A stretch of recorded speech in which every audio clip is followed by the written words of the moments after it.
നമസ്കാരം. ഇൻഫിനിറ്റ് സ്റ്റോറീസിന്റെ പുതിയൊരു അധ്യായത്തിലേക്ക് എല്ലാവർക്കും സ്വാഗതം. നാളെ ധനുമാസത്തിലെ ഏറ്റവും വിശേഷപ്പെട്ട ദിവസമാണ്. നാളെ ധനുമാസത്തിലെ ആദ്യത്തെ ബുധനാഴ്ചയാണ്. ധനുവിലെ ആദ്യത്തെ ബുധനാഴ്ച എന്ന് പറഞ്ഞാൽ അത് കുചേല ദിനമാണ്. സാക്ഷാൽ ശ്രീകൃഷ്ണ ഭഗവാൻ ഏറ്റവും സന്തോഷവാനായി കാണപ്പെടുന്ന, നമ്മൾ എന്താഗ്രഹം ഭഗവാനോട് പ്രാർത്ഥിച്ചാലും അത് വരമായിട്ട് ഭഗവാൻ നമുക്ക് അനുഗ്രഹിച്ചു തരുന്ന ദിവസം. നാളത്തെ ദിവസം വീട്ടിൽ വിളക്ക് കത്തിക്കുന്ന എല്ലാവരും ഞാൻ ഈ പറയുന്ന ഒരു കാര്യം വീട്ടിൽ ചെയ്യണേ. നാളെ എൻ്റെ പൂജ നടക്കുന്ന സമയവും ഞാൻ നിങ്ങൾക്ക് പറഞ്ഞു തരാം. ആ സമയത്ത് വിളക്ക് കത്തിക്കണേ. നമുക്കെല്ലാവർക്കും ചേർന്ന് നാളെ ശ്രീകൃഷ്ണ ഭഗവാനെ പ്രാർത്ഥിക്കാം. എല്ലാ അനുഗ്രഹവും നമുക്ക് വാങ്ങിയെടുക്കാനും സാധിക്കുന്നതാണ്. രണ്ട് കാര്യങ്ങൾ നാളെ വിളക്ക് കത്തിക്കുമ്പം ഞാൻ പറഞ്ഞു തരാം. വീട്ടിൽ ശ്രീകൃഷ്ണ വിഗ്രഹം ഉള്ളവർ ആ ശ്രീകൃഷ്ണ വിഗ്രഹം വിളക്കിൻ്റെ അടുത്ത് വെച്ചിട്ട് ഇതുപോലെ ചെയ്യുക. ഇനി ശ്രീകൃഷ്ണ വിഗ്രഹമോ ചിത്രമോ ഇല്ലെങ്കിൽ വിഷമിക്കേണ്ട. നിലവിളക്കിനെ ഭഗവാനായിട്ട് സങ്കല്പിച്ചായാലും ഞാൻ ഈ പറയുന്ന പോലെ നിങ്ങൾ ചെയ്യണേ. നിങ്ങളുടെ എന്താഗ്രഹവും ഭഗവാൻ നടത്തിത്തരും. നിങ്ങളുടെ എന്ത് സങ്കടവും ഭഗവാൻ തീർത്തു തരും. ഏറ്റവും അച്ചിട്ടായിട്ടുള്ള കാര്യമാണ്. ഇതിനേക്കാൾ നല്ലൊരു ദിവസം ഭഗവാനെ പ്രാർത്ഥിക്കാൻ വേറെ ഇല്ല എന്നുള്ളതാണ്. ഭഗവാൻ അത്രയും സന്തോഷവാനായി അനുഗ്രഹം ചൊരിയുന്ന, ഭഗവാന്റെ അനുഗ്രഹം തൊട്ടറിയാൻ സാധിക്കുന്ന ദിവസമാണ് നാളത്തെ ദിവസം എന്ന് പറയുന്നത്. അതായത് കൃത്യം ഡിസംബർ 17, 2025 ധനുമാസത്തിലെ ആദ്യത്തെ ബുധനാഴ്ച. അപ്പം ആദ്യം തന്നെ നാളത്തെ എൻ്റെ പൂജ നടക്കുന്ന സമയം ഞാൻ നിങ്ങൾക്ക് പറയാം. എല്ലാവരും ഈ സമയത്ത് വിളക്ക് കത്തിക്കാനായിട്ട് ശ്രദ്ധിക്കുക. നാളെ വിളക്ക് കത്തിക്കുക എന്ന് പറയുമ്പം ഒന്നുകിൽ രാവിലെ കത്തിക്കാം, അല്ലെങ്കിൽ വൈകുന്നേരം കത്തിക്കാം. ചിലർ പറയാറുണ്ട്, തിരുമേനി രാവിലെ ജോലിക്കൊക്കെ പോകുന്ന തിരക്കിൽ രാവിലെ ചെയ്യാൻ പറ്റണമെന്നില്ല. ചിലർ പറയാറുണ്ട് വൈകുന്നേരം ചെയ്യാൻ പറ്റാറില്ല, വരുമ്പം ലേറ്റ് ആവുമെന്നൊക്കെ. രാവിലെയോ വൈകുന്നേരമോ ഞാൻ കൃത്യമായിട്ട് പറയുന്നു, 2 നേരങ്ങളിൽ ഏതെങ്കിലും ഒരു നേരം നാളത്തെ ദിവസം വിളക്ക് വെച്ച് ഞാൻ ഈ പറയുന്ന കണക്ക് ഭഗവാനെ പ്രാർത്ഥിക്കണം കേട്ടോ. രാവിലെ ചെയ്യാൻ പറ്റുമെങ്കിൽ കൂടുതൽ നല്ലത്. രാവിലെ സമയമുള്ളവർ രാവിലെ ചെയ്യുക. പറ്റിയില്ലേ വിഷമിക്കേണ്ട, വൈകിട്ടായാലും മതി എന്നുള്ളതാണ്. രാവിലെ വിളക്ക് കത്തിക്കേണ്ട ആ ഒരു സമയം എന്ന് പറയുന്നത് രാവിലെ 5:10 7:35 ഇടയിലാണ്. 7:30 കഴിഞ്ഞു പോരുത്, 7:35 കഴിഞ്ഞു പോരുത്. 7:35 മുമ്പ് കത്തിക്കുക, 5:10 ശേഷം കത്തിക്കുക. വെളുപ്പിനെ 5:10 7:35 ഇടയ്ക്ക് എപ്പോൾ വേണമെങ്കിലും, ഒരു 6 മണിക്കൊക്കെ എഴുന്നേറ്റ് കത്തിച്ചാലേ, ഒരു 6:30 എഴുന്നേറ്റ് കത്തിച്ചാലും ഓക്കെയാണ്. 7 മണിക്ക് കത്തിച്ചാലും ഓക്കെ. 7:35 എൻ്റെ ഒരു പൂജ നടക്കുന്ന സമയവും ആ ഒരു സമയമാണ്. 5:10 7:35 ഇടയിൽ രാവിലെ വിളക്ക് കത്തിക്കുന്നവർ കത്തിക്കുക. അതേപോലെ സന്ധ്യയ്ക്കാണ് കത്തിക്കുന്നത് എന്നുണ്ടെങ്കിൽ 6:11 6:41 ഇടയിലുള്ള മുഹൂർത്തത്തിൽ വിളക്ക് തെളിയിക്കുക. ഭഗവാന്റെ സാന്നിധ്യം ഇവിടെ ഉള്ള ഒരു സമയമാണ്. അപ്പോൾ ആദ്യം മനസ്സിലാക്കുക, എല്ലാവരും വിളക്ക് കത്തിക്കേണ്ട സമയം ഇതാണ് എന്നുള്ളത്. എല്ലാവരും മനസ്സിലാക്കുക, കുചേല ദിനം എന്ന് പറഞ്ഞാൽ എന്താണ്? നമ്മളൊരു ദിവസം വിളക്ക് കത്തിച്ച് പ്രാർത്ഥിക്കുമ്പം എന്താണ് അതിൻ്റെ പ്രാധാന്യം? എന്തുകൊണ്ടാണ് നമ്മൾ കുചേല ദിനം ഇത്രയധികം കൊണ്ടാടുന്നത്? എന്തുകൊണ്ടാണ് ഭഗവാൻ ഇത്രയധികം സന്തുഷ്ടനായി സംപ്രീതനായി അനുഗ്രഹിച്ച് നിൽക്കുന്നുവെന്ന് നമ്മൾ പറയുന്നത്? അതറിഞ്ഞുകൊണ്ട് വേണം എല്ലാവരും വിളക്ക് കത്തിക്കാനെന്ന് പറയുന്നത്. അപ്പോൾ വിളക്ക് കത്തിക്കുന്ന കാര്യം പറയുന്നതിന് മുമ്പ് ആ ഐതിഹ്യം നിങ്ങളൊന്ന് മനസ്സിലാക്കണം. ഒരുപാട് പേർക്ക് അറിയായിരിക്കും, എങ്കിലും അറിയാത്തവർക്ക് വേണ്ടി ഞാൻ അതൊന്ന് പറയാം. കുചേല ദിനത്തിൻ്റെ ഐതിഹ്യം ആരംഭിക്കുന്നത് എന്ന് പറയുന്നത് സാന്ദീപനി മഹർഷിയുടെ ഗുരുകുലത്തിലാണ്. അതായത് കുട്ടികളായിരിക്കുന്ന സമയത്ത് ഭഗവാൻ ശ്രീകൃഷ്ണനും കുചേലനും സാന്ദീപനി മഹർഷിയുടെ ഗുരുകുലത്തിൽ നിന്നാണ് വിദ്യ അഭ്യസിച്ചിരുന്നത്. അന്നത്തെ കാലത്ത് ശ്രീകൃഷ്ണ ഭഗവാനും കുചേലനും കുട്ടികളാണ്. അവർ വളരെയധികം ഒരു ആത്മബന്ധം ഉടലെടുക്കുക, അവർ തമ്മിൽ വല്ലാത്തൊരു സൗഹൃദം വളരുകയായിരുന്നു. അങ്ങനെ ശ്രീകൃഷ്ണ ഭഗവാനും കുചേലനും ഏറ്റവും ഉറ്റതോഴരായി, ഏറ്റവും വലിയ സുഹൃത്തുക്കളായി സാന്ദീപനി മഹർഷിയുടെ ഗുരുകുലത്തിൽ വിദ്യാഭ്യാസം നേടുകയാണ്. അങ്ങനെ വിദ്യാഭ്യാസമൊക്കെ കഴിയുന്ന ഒരു സമയത്ത് ശ്രീകൃഷ്ണ ഭഗവാൻ തൻ്റെ തൻ്റെ അവതാരോദ്ദേശം നിർവഹിക്കാനായിട്ട് മധുരാപുരിയിലേക്ക് മടങ്ങുകയും കുചേലൻ തൻ്റെ നാട്ടിലേക്ക് മടങ്ങുകയും ചെയ്യുകയാണ്. കുചേലൻ പരമദരിദ്രനായിരുന്നു കേട്ടോ. ഉള്ളതുകൊണ്ട് അന്നന്ന് കഴിഞ്ഞു പോകുന്ന പരമദരിദ്രനാണ്. അതേസമയം ശ്രീകൃഷ്ണ ഭഗവാനാകട്ടെ മധുരാപുരിയിലേക്ക് തൻ്റെ അവതാരോദ്ദേശം പൂർത്തിയാക്കാനായി ഏറ്റവും വലിയ സമ്പന്നതയിലേക്ക് ഭഗവാൻ പോവുകയും ചെയ്യുകയാണ്. തൻ്റെ ഗുരുകുല വിദ്യാഭ്യാസമൊക്കെ കഴിഞ്ഞ് ഈ കുചേലൻ തൻ്റെ ജീവിതത്തിലേക്ക് കടക്കുകയാണ്. ഒരുപാട് ദാരിദ്ര്യങ്ങൾ, ദുഃഖങ്ങൾ, ജീവിത സാഹചര്യങ്ങളൊക്കെ കുചേലനെ അലട്ടുന്നുണ്ട്. ഇതിനിടയിൽ കുചേലൻ വിവാഹം കഴിക്കുന്നുണ്ട്, കുചേലന് കുടുംബമാവുന്നുണ്ട്. എങ്കിലും ദാരിദ്ര്യത്തിന് യാതൊരു കുറവുമില്ല എന്നുള്ളതാണ്. എന്നും ദാരിദ്ര്യമാണ്. ഒരു സാഹചര്യത്തിൽ ഭിക്ഷ എടുക്കേണ്ട ഒരവസ്ഥയിലേക്ക് വരെ കുചേലൻ്റെ ജീവിതം ദാരിദ്ര്യത്തിലേക്ക് കൂപ്പുകൂട്ടിക്കൊണ്ടിരിക്കുകയാണ്. അതേസമയം മധുരാപുരി അടക്കി വാഴുന്ന സർവശക്തനായി ശ്രീകൃഷ്ണ ഭഗവാൻ മറ്റൊരു ലോകത്ത് ജീവിക്കുകയും ചെയ്യുകയാണ്. അങ്ങനെ രണ്ട് സുഹൃത്തുക്കൾ ഒന്നിച്ച് ഒരു ഹൃദയം പങ്കിട്ട് ജീവിച്ചിരുന്ന, ഗുരുകുല കാലത്ത് ഒന്നായി നിന്നിരുന്ന രണ്ട് സുഹൃത്തുക്കൾ ജീവിതത്തിൻ്റെ രണ്ട് സാഹചര്യങ്ങളിൽ എത്തിപ്പെടുകയാണ്. അങ്ങനെ കാലങ്ങൾ മുന്നോട്ട് പോയിക്കൊണ്ടിരിക്കുമ്പം ഈ ദാരിദ്ര്യം കുചേലനെ വല്ലാതെ പിടിമുറക്കുകയാണ്. ഒരു രീതിയിലും കുചേലന് മുന്നോട്ട് പോകാൻ പറ്റാത്തൊരവസ്ഥ ജീവിതത്തിൽ വരികയാണ്. ഈ ദാരിദ്ര്യം സഹിക്കാൻ വയ്യാതെ ഒരു ദിവസം കുചേലൻ്റെ ഭാര്യ കുചേലൻ്റെ അടുത്ത് വന്നിട്ട് പറയുകയാണ്, ഈ മധുരാപുരി അടക്കി വാഴുന്ന സർവശക്തനായ ശ്രീകൃഷ്ണൻ നിങ്ങളുടെ സുഹൃത്തല്ലേ, അങ്ങയുടെ സുഹൃത്തല്ലേ, ഒന്ന് പോയി കണ്ടു കഴിഞ്ഞാൽ നമ്മളുടെ ഈ വറുത് തീരില്ലേ, നമ്മുടെ ഈ കടവും ദാരിദ്ര്യവും ദുഃഖവും തീരില്ലേ, ഒന്ന് പോയി കണ്ടൂടെ എന്ന് ചോദിക്കുകയാണ്. കേട്ട പാതി കേൾക്കാത്ത പാതി കുചേലൻ ഇതങ്ങ് നിരാകരിക്കുകയാണ്. ഇല്ല, ഞാൻ പോകില്ല, ഞാൻ അവൻ്റെ അടുത്ത് പോയി ചോദിക്കില്ല. ഒന്നാമത്തെ കാര്യം, ഇനി അഥവാ ഞാൻ പോയാൽ തന്നെ എന്നെ തിരിച്ചറിയുമോ എന്നുള്ളത് എനിക്ക് ഉറപ്പില്ല. അതുകൊണ്ട് ഞാൻ ഒരിക്കലും പോകില്ല എന്ന് പറയുകയാണ്.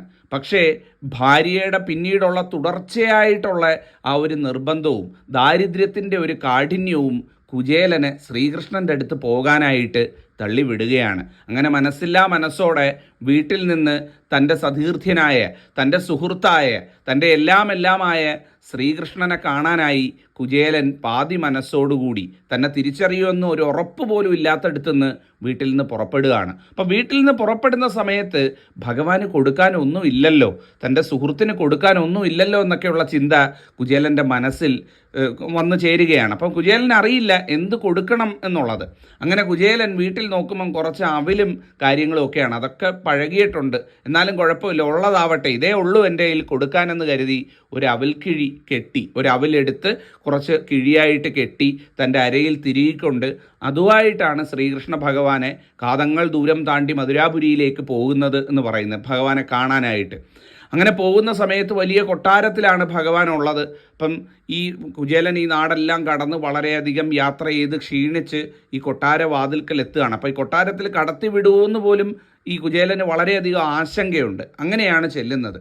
അപ്പോൾ ഈ കുചേലൻ്റെ ദൂരത്ത് നിന്നുള്ള വരവ് കണ്ടുകൊണ്ട് ഭഗവാൻ ശ്രീകൃഷ്ണൻ വളരെ ദൂരെ നിന്ന് തന്നെ കൊട്ടാരത്തിൽ ഇരുന്നുകൊണ്ട് തന്നെ ഈ വരവ് കാണുകയാണ്. അപ്പം ദൂരത്ത് നിന്ന് തന്നെ തൻ്റെ സുഹൃത്തിനെ, ഇത്രയും വർഷങ്ങൾക്ക് ശേഷം കാണുന്ന തൻ്റെ സതീർത്ഥ്യനെ കണ്ടിട്ട് ഈ ശ്രീകൃഷ്ണ ഭഗവാൻ, സ്നേഹമാകുന്ന ഭഗവാൻ, നമ്മുടെ സ്വന്തം കൃഷ്ണൻ ഗുരുവായൂരപ്പൻ ഇറങ്ങി ഓടിച്ചെല്ലുകയാണ്. ഓടിച്ചെന്ന് അത്ര ദൂരത്തുനിന്ന് കണ്ടിട്ടും ഓടിച്ചെന്ന് കെട്ടിപ്പിടിച്ച് ആനയിച്ച് തൻ്റെ കൊട്ടാരത്തിലേക്ക് കൊണ്ടുവരികയാണ്. ശരിക്കും പറഞ്ഞാൽ കുറച്ചു നേരത്തേക്ക് എന്താണ് സംഭവിക്കുന്നത് എന്നുള്ളത് പോലും കുചേലന് മനസ്സിലാകാതെ വരികയാണ്. അത്രയേറെ കുചേലന് സന്തോഷവും സങ്കടവും ഒക്കെ കടന്നു വരികയാണ്. അങ്ങനെ ആനയിച്ച് കൊട്ടാരത്തിലേക്ക് കൊണ്ടുചെല്ലുകയാണ്. കൊട്ടാരത്തിലേക്ക് കൊണ്ടുചെന്നാലോ ഉടനെ രാജസിംഹാസനത്തിൽ കൊണ്ടുപോയി ഇരുത്തുകയാണ്. ഭഗവാന്റെ രാജസിംഹാസനത്തിൽ തൻ്റെ സുഹൃത്തിനെ കൊണ്ടുപോയി ഇരുത്തുകയാണ്. ഇരുത്തിയതിന് പുറകിന് അവിടെയും തീരുന്നില്ല, രുക്മിണീ ദേവിയും പരിവാരങ്ങളും ഉടനെ പാദസേവ ചെയ്യാനായിട്ട് എത്തുകയാണ്. അങ്ങനെ കുചേലനെ സിംഹാസനത്തിൽ ഇരുത്തി തൻ്റെ അതിഥിയായി വന്ന തൻ്റെ സുഹൃത്തിനെ, കാലങ്ങൾക്ക് ശേഷം കാണുന്ന സുഹൃത്തിനെ അതിഥിയായിട്ടിരുത്തി പാദസേവ ചെയ്ത് പാദം കഴുകി രുക്മിണീ ദേവിയും പരിവാരങ്ങളും മടങ്ങുകയാണ്. എന്നിട്ട് വിശേഷങ്ങൾ ചോദിക്കുകയാണ്, പഴയ തമാശകൾ പറയുകയാണ്. ഭഗവാൻ സ്നേഹം കൊണ്ട് കുചേലനെ മൂടുകയാണ്. ആ സ്നേഹ സംഭാഷണങ്ങൾക്കിടയിൽ ഭഗവാൻ ചോദിക്കുകയാണ്, എനിക്കൊന്നും കൊണ്ടുവന്നില്ലേ, നീ വെറും കൈയോടാണോ വന്നേ, നീ എനിക്കൊന്നും തന്നില്ലേ എന്ന് ചോദിക്കുകയാണ്. അപ്പം കുചേലൻ ഒന്നും മടിക്കും. കാര്യം ഇത്രയും യാത്രയൊക്കെ ചെയ്ത് അവിൽപ്പൊതിയൊക്കെ ആകെ മുഷിഞ്ഞിട്ടുണ്ട്. ഓൾറെഡി അത് പഴകിയിരുന്ന അവിലാണ്, അതാണ് കൊണ്ടുവരുന്നത്. കൂടാതെ യാത്ര അതിന് എല്ലാ രീതിയിലുള്ള ജീർണതയും വരുത്തിയിട്ടുണ്ട്. ഇത് ഞാൻ എങ്ങനെയാണ് ഭഗവാന് കൊടുക്കുന്നത് എന്നൊക്കെയുള്ള ഒരു ചിന്ത കുചേലൻ്റെ മനസ്സിൽ പോകുന്നുണ്ട്. ചിന്തിച്ച് തീരുന്നതിന് മുമ്പ് ശ്രീകൃഷ്ണ ഭഗവാൻ ഈ അവിൽപ്പൊതി കുചേലൻ്റെ അരയിൽ കണ്ടെത്തുകയും അത് പിടിച്ചു വാങ്ങി, ആഹാ എനിക്കിതാണല്ലേ കൊണ്ടുവന്നിട്ടുള്ളത് എന്ന് പറഞ്ഞ് ആ അവിൽപ്പൊതി തുറന്ന് തൻ്റെ സുഹൃത്ത് കൊണ്ടുവന്നിരിക്കുന്ന ഓരോ അവിൽമണിയും എടുത്ത് കഴിക്കാൻ തുടങ്ങുകയാണ്. ആ കഴിക്കുന്നതെന്ന് പറഞ്ഞു കഴിഞ്ഞാൽ ഒരു കൊച്ചു കുഞ്ഞ് എങ്ങനെയാണ് ആഹാരം കിട്ടാതിരുന്നിട്ട് വലിച്ചു വാരി കഴിക്കുന്നത്, അല്ലെങ്കിൽ അത്രയും ഒരു ആഹാരം കിട്ടാതിരുന്ന ഒരു ആർത്തിയോടുകൂടി കഴിക്കുന്ന പോലെ, അത്രയും ഓമനിച്ച് കഴിക്കുന്ന പോലെ, അത്രയും രസിച്ച് കഴിക്കുന്ന പോലെ ഓരോ അവിൽമണിയും വാരി ഭഗവാൻ അവിടെ ഇരുന്ന് വാരി വാരി കഴിക്കുകയാണ്.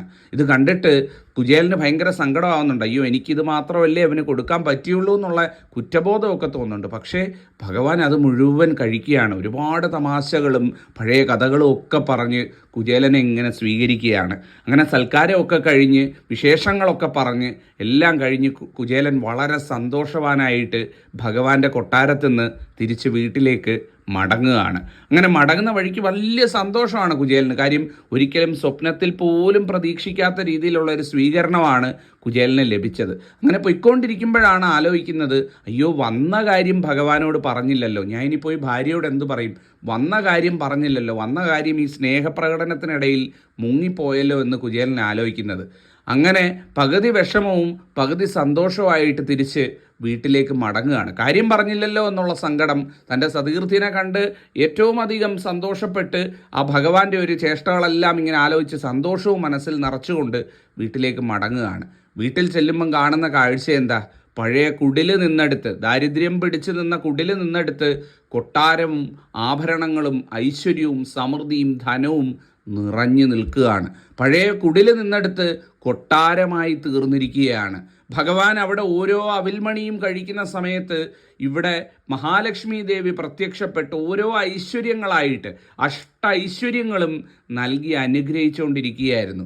ഭഗവാൻ എല്ലാ കാര്യങ്ങളും കുചേലൻ്റെ മനസ്സിലുള്ളത് വായിച്ചെടുത്ത്, കുചേലൻ ഒന്നും ആവശ്യപ്പെടാതെ ഒന്നും പറയാതെ ഭഗവാൻ എല്ലാം നൽകി അനുഗ്രഹിച്ചിരിക്കുകയാണ്. ഇത് പറയുമ്പം ശബ്ദം ഇടറുന്നുണ്ട്. കാര്യം അത്രയേറെ കരുണാമയനാണ് ഭഗവാൻ എന്ന് പറയുന്നത്. അത്രയേറെ പ്രാധാന്യമുള്ള ദിവസമാണ് കുചേല ദിനം എന്ന് പറയുന്നത്. ഈ സംഭവം നടന്ന ദിവസമാണ് സാക്ഷാൽ കുചേല ദിനം. ഭഗവാനോട് നമ്മൾ എന്ത് ചോദിച്ചാലും, ഇനി ചോദിക്കാൻ പറ്റിയില്ല, മനസ്സിലുണ്ടെങ്കിൽ പോലും ഭഗവാനെ സേവിച്ചാൽ, ഭഗവാനെ പ്രാർത്ഥിച്ചാൽ ഭഗവാൻ അറിഞ്ഞ് നമുക്കത് നടത്തിത്തരുന്ന ദിവസമാണ്. അതുകൊണ്ടാണ് ഞാൻ പറഞ്ഞത് എല്ലാവരും വിളക്ക് കത്തിക്കണം. ഞാൻ ഈ പറഞ്ഞു തരുന്ന പോലെ വിളക്ക് കത്തിക്കണം. വിളക്ക് കത്തിച്ച് വീട്ടിൽ ഭഗവാനെ തൊഴണം എന്ന് പറയുന്നു. ഒരു അമ്പലത്തിലും പോകാൻ പറ്റിയില്ലെങ്കിലും നിങ്ങളുടെ വീട്ടിൽ നിലവിളക്ക് തെളിയിച്ച് ശ്രീകൃഷ്ണ ഭഗവാനെ പ്രാർത്ഥിക്കൂ. ഭഗവാൻ നിങ്ങളുടെ വീട്ടിൽ വരും, എല്ലാ സൗഭാഗ്യങ്ങളും നേടിത്തരികയും ചെയ്യുന്നതാണ്. നാളത്തെ ദിവസം വീട്ടിൽ വിളക്ക് കത്തിക്കുന്നവർ ഞാൻ ഈ പറയുന്ന 2 കാര്യങ്ങൾ വിളക്കിന് മുമ്പിൽ ചെയ്യണം. ആദ്യമായിട്ട് മനസ്സിലാക്കേണ്ട കാര്യം, നാളത്തെ ദിവസം 5 തിരിയിട്ട് നിലവിളക്ക് കത്തിക്കുക. രാവിലെ വിളക്ക് കത്തിക്കുന്നവരായാലും സന്ധ്യയ്ക്ക് വിളക്ക് കത്തിക്കുന്നവരായാലും 5 തിരിയിട്ട് ഭദ്രാദീപം തെളിയിക്കുക എന്നുള്ളതാണ് ഏറ്റവും പ്രധാനപ്പെട്ട കാര്യം. നേരത്തെ പറഞ്ഞു തന്ന മുഹൂർത്തത്തിൽ കത്തിക്കാമെങ്കിൽ അതായിരിക്കും ഏറ്റവും ഗംഭീരം എന്ന് പറയുന്നത്. 5 തിരിയിട്ട് നിലവിളക്ക് കത്തിച്ച് നിലവിളക്കിൻ്റെ അടുത്ത് വീട്ടിൽ ശ്രീകൃഷ്ണ ചിത്രമുള്ളവർ അല്ലെങ്കിൽ ശ്രീകൃഷ്ണ വിഗ്രഹമുള്ളവർ, നമ്മൾ വിഷുവിനൊക്കെ കണി കാണാൻ വെക്കത്തില്ലേ, അതുപോലെ തന്നെ വിഷുവിന് എങ്ങനെയാണോ നമ്മൾ കണി കാണാൻ വെക്കുന്നത് അതുപോലെ ശ്രീകൃഷ്ണ വിഗ്രഹം ചിത്രമൊക്കെ എടുത്ത് തുടച്ച് വൃത്തിയാക്കി നിലവിളക്കിൻ്റെ അടുത്തായിട്ട്, നിലവിളക്ക് തൊഴുമ്പം കാണുന്ന രീതിയിൽ നിലവിളക്കിൻ്റെ പുറവശത്തായിട്ടോ അല്ലെ നിലവിളക്കിനോട് ചേർത്തോ ശ്രീകൃഷ്ണ വിഗ്രഹം ശ്രീകൃഷ്ണ ചിത്രം വെക്കുക എന്നുള്ളതാണ്. ഇല്ലാത്തവർ വിഷമിക്കേണ്ട, വിട്ടേക്കു. നിലവിളക്കിനെ തന്നെ ഭഗവാനായിട്ട് സങ്കല്പിച്ചുകൊണ്ട് ചെയ്താലും മതി. പക്ഷെ ഉള്ളവരെല്ലാവരും ഇന്നേ എടുത്ത് തുടച്ച് വൃത്തിയാക്കി ആ നിലവിളക്കിനോടൊപ്പം വെക്കുക എന്നുള്ളതാണ്. അങ്ങനെ വെക്കുന്ന സമയത്ത് ആ ഭഗവാന്റെ ചിത്രം അല്ലെങ്കിൽ വിഗ്രഹത്തിൻ്റെ പാദത്തിൽ തട്ടുന്ന രീതിയിൽ നല്ല ഒരു 3-4 തുളസിക്കതിര് നുള്ളിയെടുത്ത്, തുളസിക്കതിര് അല്ലെങ്കിൽ തുളസിപ്പൂവ് എന്നൊക്കെ നമ്മൾ പറയത്തില്ലേ, തുളസിപ്പൂവ് നുള്ളിയെടുത്ത് ഒരു ചരട് കൊണ്ട് കെട്ടിയിട്ട് ഭഗവാന്റെ പാദത്തിൽ തൊട്ട് വെക്കുക എന്നുള്ളതാണ്. ഇനി ഭഗവാന്റെ ചിത്രം ഇല്ലാത്തവർ നിലവിളക്കിൻ്റെ പാദം ഉണ്ടാവുമല്ലോ, നിലവിളക്കിൻ്റെ താഴെ ആ തണ്ട് തീർന്ന് താഴെ പാദഭാഗം വരുന്ന ഭാഗം, അത് ഭഗവാന്റെ പാദമായിട്ട് സങ്കല്പിച്ച് ആ പാദത്തിൽ തട്ടിച്ചുകൊണ്ട് വെക്കുക എന്നുള്ളതാണ്. ഒരു 4-5 തുളസിക്കതിര് ഇറുക്കുക. ആ ഇറുത്ത തുളസിക്കതിര് ഒരു നൂല് കൊണ്ട് ചെറുതായിട്ടൊന്ന് കെട്ടുക, ഒരുമിച്ച് വെക്കുക. ആ തുളസിക്കതിരിൻ്റെ കെട്ട് കൃത്യമായിട്ട് ഭഗവാന്റെ പാദത്തിൽ, അത് ചിത്രത്തിൻ്റെയോ വിഗ്രഹത്തിൻ്റെയോ പാദത്തിൽ വെക്കുക, അല്ലെങ്കിൽ നിലവിളക്കിൻ്റെ പാദത്തിൽ സമർപ്പിക്കുക എന്നുള്ളതാണ്. നല്ല ഒരു കിണ്ടി തീർത്ഥം, ആ തീർത്ഥത്തിൽ ഒരു തുളസിപ്പൂവ് നുള്ളിയിട്ട് ആ നിലവിളക്കിനോടൊപ്പം കിണ്ടിയിൽ തീർത്ഥജലവും വെക്കുക. മഞ്ഞപ്പൂക്കളോ മുല്ലപ്പൂക്കളോ വീട്ടിലുണ്ട് എന്നുണ്ടെങ്കിൽ കുറച്ച് ചെറുത്ത് കൊണ്ടുവന്ന് ഭഗവാന്റെ ചിത്രത്തിന് മുന്നിലൊക്കെ ഒന്ന് അലങ്കരിക്കാം. അതുപോലെ തന്നെ വിളക്കിന് മുന്നിലും ഒക്കെ താലത്തിലും ഒക്കെ ഒന്ന് അലങ്കരിച്ച് വയ്ക്കാം. അതുപോലെ തന്നെ ഏറ്റവും പ്രധാനപ്പെട്ട കാര്യം എന്ന് പറയുന്നത്, അവല് വീട്ടിലുണ്ട് എന്നുണ്ടെങ്കിൽ, അവലും കുറച്ച് കൽക്കണ്ടോ ഉണക്കമുന്തിരി അങ്ങനെയുള്ള കാര്യങ്ങളൊക്കെ ഉണ്ടെങ്കിൽ, അല്ല വെറും അവല് മാത്രമാണെങ്കിൽ പോലും ഒരല്പം അവല് കുതിർത്തോ അല്ലാതെയോ 2 രീതിയിലും വയ്ക്കുക. അവല് കുതിർത്ത് ചെയ്യുന്നവരുണ്ട്, അല്ലാതെ ചെയ്യുന്നവരുണ്ട്. ഏത് രീതിയിലായാലും കുഴപ്പമില്ല. ഒരു ചെറിയ കിഴി പോലെ കെട്ടി ഒരു താലത്തിൽ വെച്ച് നിലവിളക്ക് കത്തിച്ചതിന് ശേഷം 5 തിരിയിട്ട് നിലവിളക്ക് കത്തിച്ചതിന് ശേഷം ഓം നമോ നാരായണായ ചൊല്ലിക്കൊണ്ട് ആ നിലവിളക്കിന് മുന്നിൽ സമർപ്പിക്കാവുന്നതാണ്. അങ്ങനെ സമർപ്പിച്ചിട്ട് 2 കൈകളും കൂപ്പി ഞാൻ ഈ പറയുന്ന മന്ത്രം 3 തവണ ഏറ്റവും കുറഞ്ഞത് ചൊല്ലണം കേട്ടോ. 3 തവണ ചൊല്ലുന്നത് ഏറ്റവും കുറഞ്ഞതാണ്. 108 തവണ ചൊല്ലേണ്ടവർക്ക് അങ്ങനെ ചൊല്ലാം, 36 തവണ ചൊല്ലേണ്ടവർക്ക് അങ്ങനെ ചൊല്ലാം, ഏത് രീതിയിലും ചെയ്യാം. ഏറ്റവും കുറഞ്ഞത് 3 തവണ ചൊല്ലണം. മന്ത്രം ഇങ്ങനെയാണ്: ഓം നമോ ഭഗവതേ വാസുദേവായ, ഓം നമോ നാരായണായ, ഓം ശ്രീകൃഷ്ണായ പരമാത്മനേ നമ. എങ്ങനെയാണ്? ഓം നമോ ഭഗവതേ വാസുദേവായ, ഓം നമോ നാരായണായ, ഓം ശ്രീകൃഷ്ണായ പരമാത്മനേ നമ എന്ന് ഐശ്വര്യമായിട്ട് ആ നിലവിളക്കിൻ്റെ മുമ്പിൽ നിന്ന് ഭഗവാനെ തൊഴുത് പ്രാർത്ഥിക്കുക. ദ്വാദശാക്ഷരി മന്ത്രത്തോടൊപ്പം ശ്രീകൃഷ്ണ പരമാത്മ മന്ത്രം കൂടെ ചേരുമ്പം ഏറ്റവും ഐശ്വര്യമായിട്ട് വരും എന്നുള്ളതാണ്. ഓം നമോ ഭഗവതേ വാസുദേവായ, ഓം നമോ നാരായണായ, ഓം ശ്രീകൃഷ്ണായ പരമാത്മനേ നമ എന്ന് ചൊല്ലിക്കൊണ്ട് സാക്ഷാൽ ശ്രീകൃഷ്ണ ഭഗവാനെ പ്രാർത്ഥിക്കുക. കുചേല സങ്കല്പത്തിൽ മനസ്സിൽ ഈ ഐതിഹ്യമൊക്കെ വെച്ചുകൊണ്ട് ഭഗവാനെ പ്രാർത്ഥിക്കുക. എന്താഗ്രഹം സ്വപ്നം പറയാനുണ്ടോ അത് പറയുക. അടുത്ത കുചേല ദിനത്തിന് മുമ്പ് ഈ ഒരു വർഷത്തിൽ അതെല്ലാം നടന്നു കിട്ടും കേട്ടോ. ഒന്നോ ഒന്നിലധികമോ എന്തൊക്കെ സങ്കടങ്ങൾ, ദുരിതങ്ങൾ, ദുഃഖങ്ങൾ തീരാനുണ്ടോ അതെല്ലാം പ്രാർത്ഥിച്ചോളൂ. എല്ലാത്തിനും വഴിയുണ്ടാവും.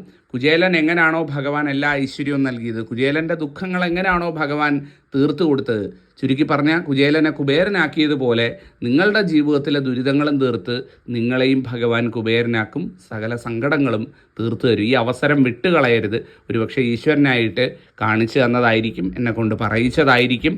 വിട്ടുകളയാതിരിക്കുക എന്നുള്ളതാണ്. അങ്ങനെ കാര്യങ്ങളൊക്കെ സമർപ്പിച്ച് വിളക്കൊക്കെ തൊഴുത് ഒരു 40 മിനിറ്റെങ്കിലും, ഏറ്റവും കുറഞ്ഞത് ഒരു 40 മിനിറ്റെങ്കിലും ആ നിലവിളക്ക് എരിയാനായിട്ട് സമ്മതിക്കുക. അതിനുശേഷം കരിന്തിരി കത്താതെ കൃത്യമായിട്ട് നിലവിളക്ക് അണയ്ക്കുക. ഭഗവാനെ പ്രാർത്ഥിച്ചുകൊണ്ട് ഈ ദിവസം മുന്നോട്ട് പോവുക. സർവം മംഗളമായി കിട്ടും. ഞാൻ ഈ പറഞ്ഞതിൽ എന്തെങ്കിലും സംശയങ്ങൾ, ചോദ്യങ്ങളുണ്ടെങ്കിൽ ചോദിക്കാം. ഞാൻ മറുപടി പറയുന്നതാണ്. നിങ്ങൾക്കും കുഞ്ഞുങ്ങൾക്കും കുടുംബത്തിനും ജഗദീശ്വരൻ എല്ലാ അനുഗ്രഹങ്ങളും നൽകട്ടെ. ഈ കുചേല ദിനം ഐശ്വര്യത്തിൻ്റെതായി തീർക്കട്ടെ. നന്ദി, നമസ്കാരം.